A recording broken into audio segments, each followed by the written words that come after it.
Back on the ML Sports Platter, it's all brought to you by Stanley Law Offices, Burn Dairy, and our good friends over at CH Insurance. Ask about commercial insurance today with CH Insurance. You can log on to chinsurance.cc. Look who I've brought onto the show. Had him for so long. One of my favorite people. Looking good. The polo shirt, the Central New York background. Big SU fan. One of my favorite people and a tremendous golfer and a great career. It is, of course, our friend Joey Sindelar from the PGA Tour Champions Tour, the million names that they've called it over the last several years. Joey, you look great, man. It's awesome to catch up, pal. Well, thank you, and I'm feeling even better after that introduction. Holy cow. And I feel likewise. I've always loved your astuteness. You will know the answers to whatever questions you throw at me far better than I will, and I love that. Well, I tell you what, man, we're coming off the U.S. Open, and that's kind of where I wanted to start with you, and then we'll get into an update, obviously, with you as well for a lot of the fans and people in Central New York who have followed you, and beyond that. This Pinehurst course, gosh, I mean, you've played it, right? I mean, Pinehurst number 2, it's an unbelievable test with the turtleback greens, and you got the native stuff, and you got the greens and all this. You got to have a deep game and a terrific creative short game. That's why probably Bryson rose to the top.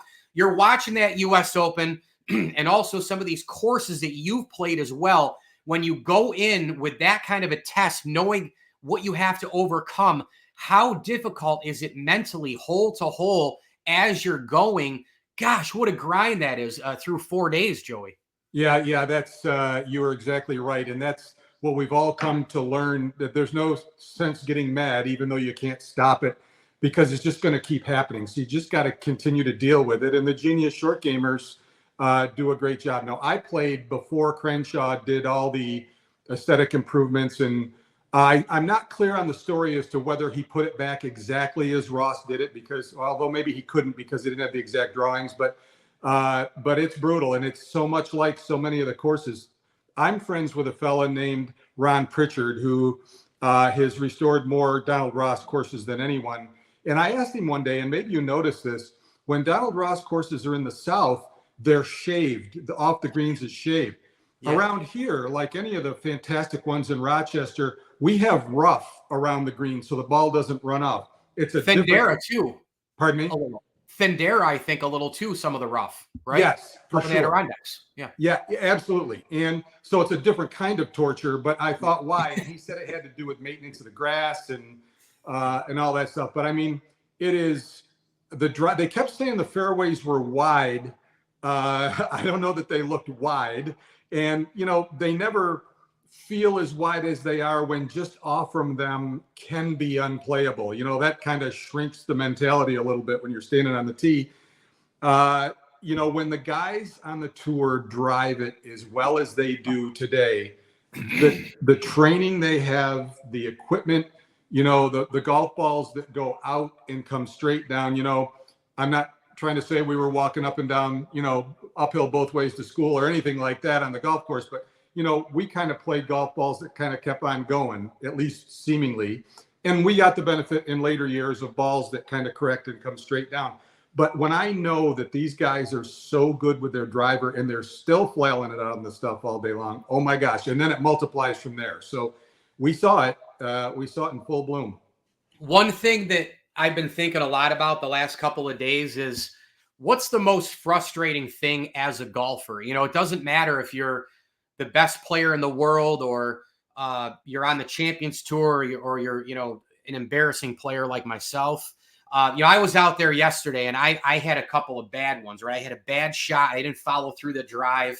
Then I had tried to blade up and I'm trying to save it and I'm scrambling. I chip up, rolls over the green. Then I go back over the green and I'm going myself, this is kind of crazy and embarrassing. But then by the same token, a professional can also do that in their world. I mean, Tony Finau on Saturday, he didn't chip up to get that triple. He putts it, goes across the turtleback, then he comes back down out of the sand, off the stand, goes back up and he triple bogey. So for all of the golf, like, we're in our own worlds. I mean, I would never be able to go play a Pinehurst too and shoot well. But for what's hard for me is a couple holes at a Camillus or a couple holes at a Timber Banks or wherever that I might play, or a Ravenwood out in Rochester or wherever. We have our own ways of the difficult parts of the game. For you, what's the most frustrating thing for you when you play? Is it when you don't follow through on a swing and you don't give it a chance? Is it three putting? The old Hank Haney, right? How do you get rid of strokes, right? Get rid of the three putts and the double bogeys and stuff. Yeah. Is it a bad sand shot? Is it when you have a wedge game that's not going well? What's the most frustrating? Because we know this past weekend, it probably for Rory was the putts, man. Those were brutal. Well, I'll start with the last one first. I disagree with what I heard spoken on TV. I thought the putt he hit on 18 was a perfect putt. At least it was right where he aimed it, and the speed was good. They said, I don't know if it was Brandel or who it was, said, well, the pressure of the thing got to him. And I'm like, he gave it more break than they called for. Totally. And he hit it right where he was aiming, and the speed was perfect. I mean, totally. It missed, and you can look at ShotLink and see the make percentage from 4.5 feet or whatever it was. Exactly. Yep. I mean, come on. It was a good putt that didn't work. Now, the little one, at every level, any tour player has missed that length of putt. I wish we could have heard Rory say, nope, it's on me. I hit a bad putt. I decelled, shut down, and pulled it or pushed. I forgot which side he missed it on. Or, that's new Bermuda grass. And Bermuda grass is more like, for those who haven't been on it, we're lucky here in the north. The bent grass is so soft and tender that the ball doesn't squirt around much when you're putting it. But Bermuda grass is more bristly, like an AstroTurf. I mean, not that bad, but similar to that. And the ball does scoot sometimes. And on those close-ups, you saw the ball chattering on those greens, even though you didn't see it from the way back level. When they were down and close, you could see it. So I wish we knew. And then he missed one other one coming in. But again, these are putts, most tour, if there were a gaggle of tour players in the locker room sitting together watching what happened, when those putts went from this and all of a sudden they become this, there would be a chorus of, whoa, you don't want that. Right. Well, guys don't say that because they make 99 out of 100. They know that those are, especially on greens you don't know. That's another component to a U.S. Open, because you only go there once in a while, once every 10 years or 25 in this case. The guys don't know the subtleties like they would at Augusta. Like, I know this putt. I've putted this putt for the last 15 years. At the Open, you're playing it once or at the most 3 times in a lifetime, generally at any U.S. Open venue. So there's no history and comfort level there. So a lot going on. Back to your question about I would not be a great candidate there. I was not, at the time, I was not the greatest driver of the golf ball. I was better when I was at the end, the best I would be. But chipping needed to be premier, and you saw it. You saw Rory hit great ones. You saw Bryson hit great ones. And when the golf course is doing this to you all day long, you better know how to chip that ball. And that was never my strength. So I might have been crying for mama right from the first day. I said we were going to go about 8 to 10 minutes with you on a text, but we're already at 8, and I can never go 8 mintes with Joey Sindelar. I'm not worried. This is fun. There's just no way. So we'll hop around 15 or so if that's okay. Yeah. Joey Sindelar with us. I have one more before we get to really getting a big update on you, because it's on the top of my mind. I got to ask it coming off of what you just said. With what happened to Rory, I mean, 3 of the last 4 holes he bogeys. He bogeys 15. He misses the 2.5-footer on 16. He misses the 4-footer on 18. He bolts away from the media, doesn't talk, doesn't shake the hand with Bryson. And it's a brutal loss. I mean, we've seen him before. We've seen Norman. We've seen Van de Velde. We've seen Scott Norwood in football. We've seen so many bad, brutal losses. As a golfer, though, when you see, and I know these guys are making millions and millions of dollars, and sports fans, it's easy for them to go on social media, go, oh, I don't feel bad. They're making millions. That's not what it's about. It's about winning. They're in it to win it as well. They want to be champions and the best in the game, Joey. You know what it's like to compete on the biggest of stages. You know this. Have you ever felt bad for a golfer? Like Nicklaus was the greatest major winner. He was also the best second place guy, right? There's been times when the greatest have had awful bad losses. Guys who could have 4 or 5 majors only have 1. Guys who should have 1 don't have any. Have you ever felt bad in your career, or have people felt bad for you? Is there that feeling of, man, I feel bad for that guy, even though I'm trying to compete against him? Do you ever feel that way? If you're talking about me on the course, like if I'm Bryson against Rory, probably don't feel it at that moment, because you want to win and it's all about Yeah. you. But me as a spectator on the weekend on the TV, that hurts. You'd rather see it. I would rather see it somebody birdie in the last four rather than, a little bit of upset or missing one. Again, the putt Rory had on 18, if I'm thinking of it correctly, it's downhill. It's sliding to the right. It's not that far removed that he was having some putting struggles, although his stroke looked great. So yes, you don't want to see the train wreck, no matter who you're rooting for sure. Well, it was weird because Rory was draining everything until 15. He had a 2-stroke lead at 8 under on the 15th tee with 4 holes. You're like, okay, he's going to break this 10-year drop. By the way, he's been playing great for about a year and a half, so you could see it coming. We'll see if he can recover. All right, Joey Sindelar is with us here on the ML Sports Platter. It's all brought to you by Ken's Auto Detailing and Barks and Rec Doggy Daycare. Give everybody an update on you, man. I mean, how's your year going? What's next? And maybe beyond here, it's almost July already. So let us all have the Joey Sindelar update. Well, you're kind to ask, Mike. Thanks. It's been so fun to be home. I stopped playing the tour. I didn't play any last year. Haven't even touched a club since the Syracuse basketball outing last fall, which was complete joy for me. You know that. Oh, yeah. My big loves are, I'm a homebody, so of course being home more. Syracuse sports, football, basketball, I just totally love it. Got a really fun new job venture that just puts a smile on my face every day.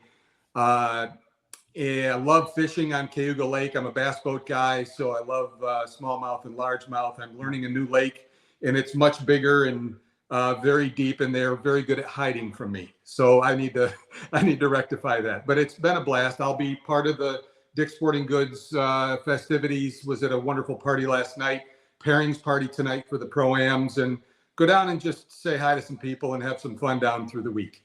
So this is it? I mean, you said off the tour and everything. I mean, this is done. And the reason is this: I have 2 kinds of arthritis. The first, typical stenosis, L4, L5, had surgery back in 12, and that's when I had to change my swing. My swing was quirky because I had the tilt to the right, and it just clearly layered up bone and caused problems. And successful surgery, but not good enough to keep swinging the odd way that I would prefer to swing.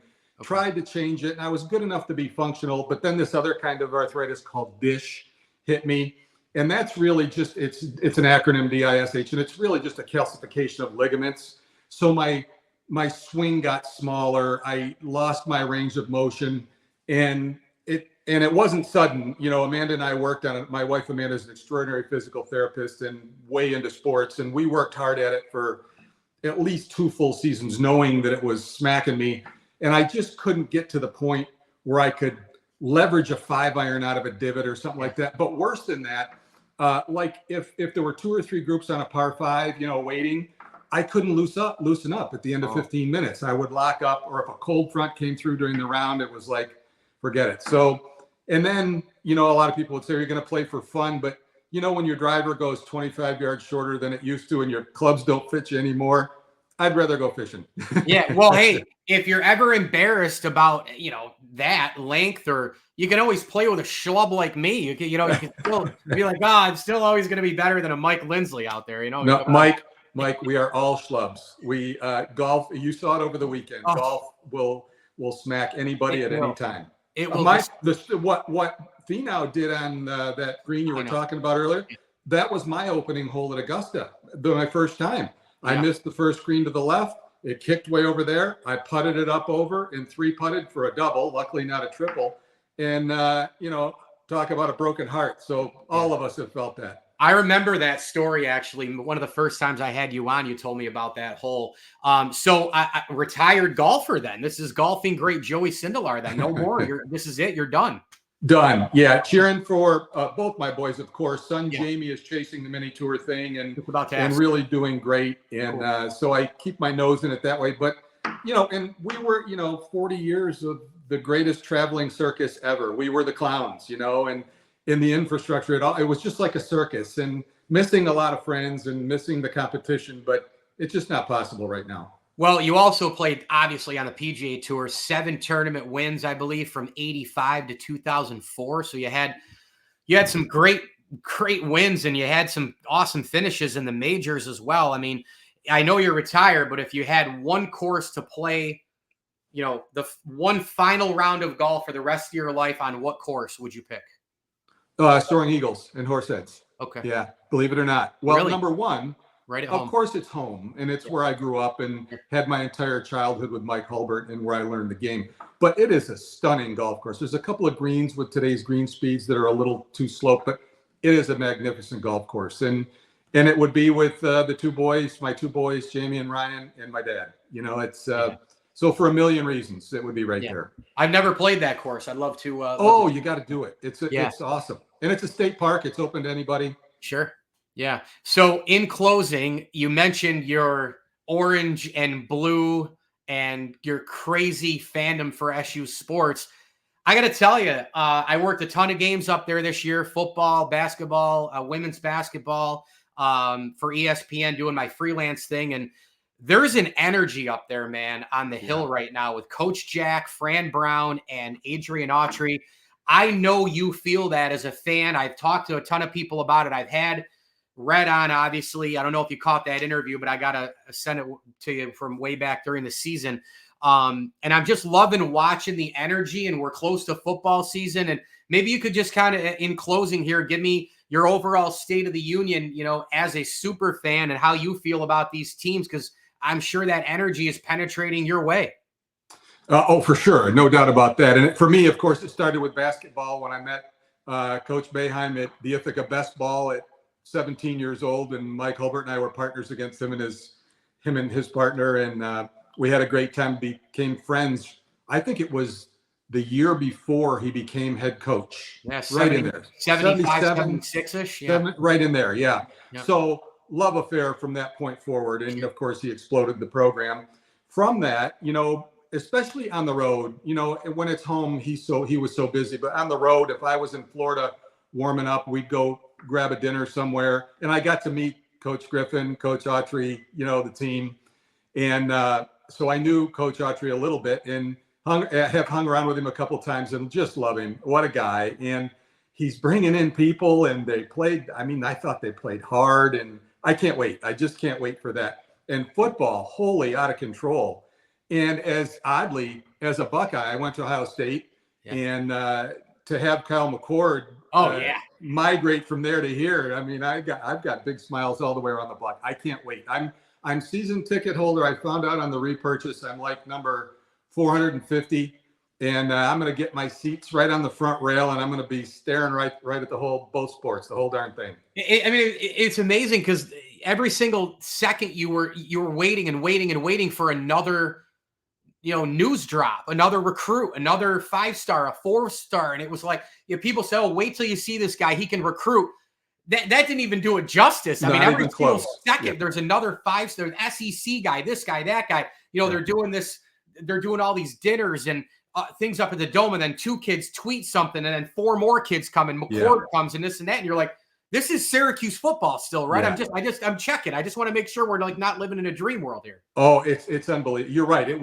They were really big statements, and they ended up being really small statements because he exceeded all the way around the block. And this latest kid that's the fastest in New Jersey. I mean, come on, it just keeps happening. I love it. Yeah, it's pretty cool too what he's been doing in the community. I'm sure you saw where he pulled over and started playing pickup football game with some of the frat guys on campus, and then I didn't see that. Yeah, it was pretty cool. And then he was picking up garbage at a basketball game this year. Saw that, love it. So he's a grinder. He's a worker, man. Joey Sindelar, this was amazing. I guess I wasn't quite sure on the retirement thing. I didn't know, and there wasn't kind of a splash headline out there, so I apologize on that. But definitely, it looks like you're enjoying life. It's amazing how many people fish. I don't fish. Hey, you chose the 2 most patient sports, golf and fishing, huh? Yes, I seem to have a knack for that. Yeah, right. I'm reading a biography on Jim Thorpe right now, and fishing and hunting were his 2 favorite things. Actually, football and baseball weren't even. The Olympic stuff wasn't. Yeah, fishing and hunting. But anyway, hey, look, congrats on an unbelievable career. Congrats on retirement. Good luck on the fishing scene. And hopefully I'll see you at the Dome. We still got to get that lunch together. Joey Sindelar, I've had you on for years, and I can't thank you enough. I am proud more than anything to call you a friend. So thanks so much for jumping on, man. Likewise. Thank you. I look forward to next time.